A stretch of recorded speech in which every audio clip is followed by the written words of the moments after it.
रोहित पवारांकडून प्रदेशाध्यक्ष जयंत पाटलांच्या उणीवांवर बोट ठेवण्यात आले। प्रदेशाध्यक्ष म्हणून जयंत पाटलांचं चांगलं काम, पण काही सेलमध्ये काम करण्याची गरज आहे। अनेकांना पक्षासोबत येण्याची इच्छा, पण पद नसल्याने निर्णय घेता येत नाही असं रोहित पवारांनी म्हटलंय। पद असो किंवा नसो, महत्त्वाच्या मुद्द्यावर बोलणं गरजेचं आहे असं रोहित पवारांनी म्हटलंय। नीटचा मुद्दा मांडण्यात राष्ट्रवादी शरद पवार पक्ष कमी पडला असं रोहित पवारांनी म्हटलंय। कुठला निर्णय घेतील पदाच्या बाबतीत, माझ्या बाबतीत मी तयार आहे आणि जो विषय प्रमुख पदाच्या बाबतीत त्यात मी स्वतः इच्छुक नाहीये, अजिबात नाही। कारण का त्याच्यामध्ये जयंत पाटील साहेब चांगलं काम करतच आहे, त्यांच्या मार्गदर्शनाने खाली काम करायचं आहे। पण काम करत असताना जो युवा, विद्यार्थी, अजून इतर जे काही सेल आहे त्याच्यामध्ये खऱ्या अर्थाने काम करण्याची जरूरत आहे।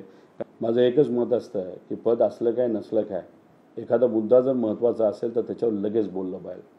आता नीटच्या बाबतीत भूमिका घेणं फार महत्त्वाचं आहे, पण पार्टी असेल ना तर इतरही जे काही ठराविक नेते असतील त्यांनी नीटच्या बाबतीत कुठलीही भूमिका लगेच घेऊ शकले नाही, ती घ्यायला पाहिजे होती आणि ते आता घेत आहेत, ती चांगली गोष्ट आहे। राष्ट्रवादी काँग्रेस शरद पवार गटामध्ये रोहित पवार आणि जयंत पाटील यांच्यामध्ये वाद आहे, अंतर्गत वाद आहे, अशा प्रकारे चर्चा त्यांच्याच कार्यकर्त्यांमध्ये सोशल मीडियावर होत आहे। कसं पाहता यावर? काय नाही, एकदा पवार साहेब दोघांना बोलवून घेतील, शांत होऊन जाईल। रोहित पवार हे सातत्यानं अजित पवार गटातील आमदार हे आमच्याकडे येणार, आता येतील, मग येतील, 15 दिवसात येतील। आता लोकसभेचे निकाल लागून 15 दिवस होत आले, तरी अजून कुठलाही आमदार हा पवार साहेबांच्या राष्ट्रवादीकडे गेलेला नाही।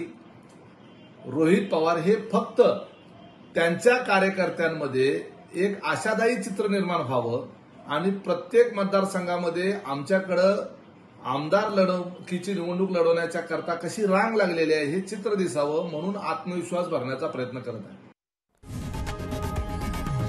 लोकशाही मराठी ऐका, पहा, जागरूक रहा।